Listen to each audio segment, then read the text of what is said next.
सुरुवातमा यहाँका मान्छे भनौँ अब एबिसिडी को थिए उनीहरू र सरकारको बिच भएको सम्झौताको डाटा एउटा सानो मसँग छ।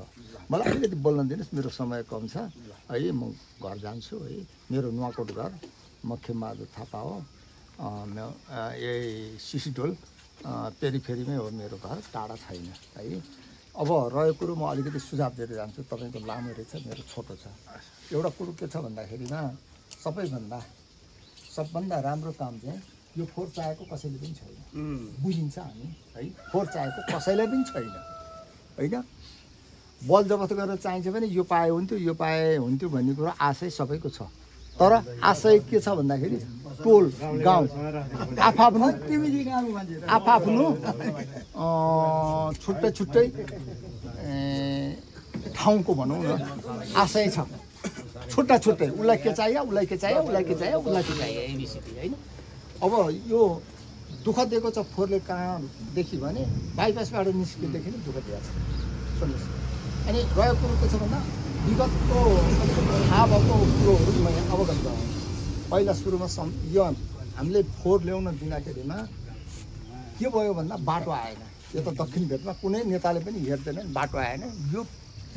यो दुःख कष्ट सहेर तपाईँले भन्नुभयो होइन गोरेटो बाटो वहाँदेखि यो बाटो हिँडेर निक्लिनु पर्छ 8 माइल। यो दुःखले एउटा बाटो केही गरी आएन, फोहोर आउँछ कि भनेर फोहोर आयो भने बाटो आउँछ, फोहोर व्यवस्थापन मिलाउँछ, बाटो आउँछ भनेर यहाँको एउटा विज्ञापन गर्यो, राज्यले विज्ञापन गर्यो। म अवगत गराउँछु। फोहोर फाल्ने जस्तै गोकर्णमा त्यहाँ पनि मेरो भिनाजु त्यहाँ वडा अध्यक्ष हुनुहुन्थ्यो पञ्चायत कालमा, सम्झौता गरेर त्यहाँ फोहोर फालिसका केही समय केही वर्ष भएपछि त्यहाँ लहटे यता के भने रामकोटतिर लग्यो। रामकोटमा जाँदा रामचन्द्र पौडेल कानै चिमर्दै त्यो देखाएकै थियो, थाहै भएको हो सबैलाई, त्यहाँ पनि दिएन। र विज्ञापन गर्यो राज्यले है।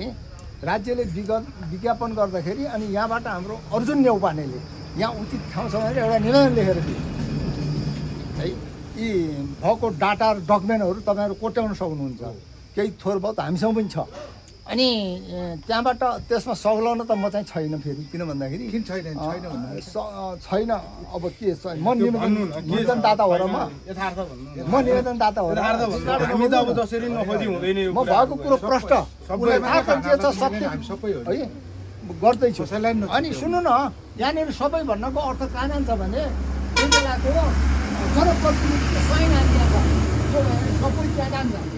त्यसरी म बताउँछु। अब त्यसमा साइन हालिदिने को छ त्यो बेलामा?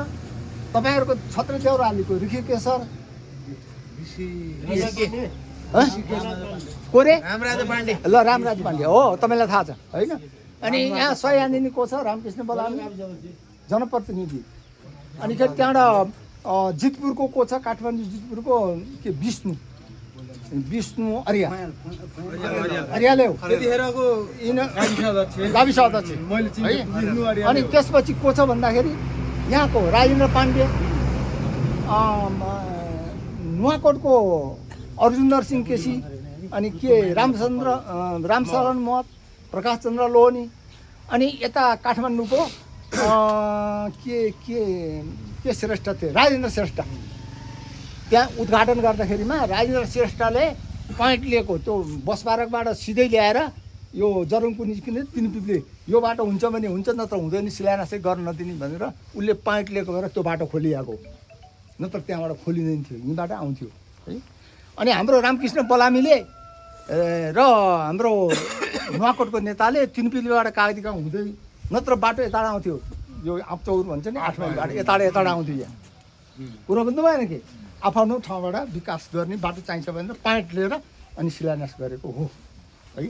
यसमा सम्झौता चाहिँ के थियो भन्दा हामीलाई पनि यस्तै सभाले भनेको सुनेको।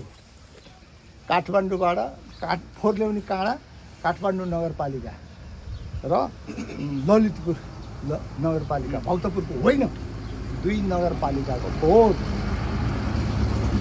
अनि लिएर आउने नुना कम्पनीले सम्झौता गरेको थियो।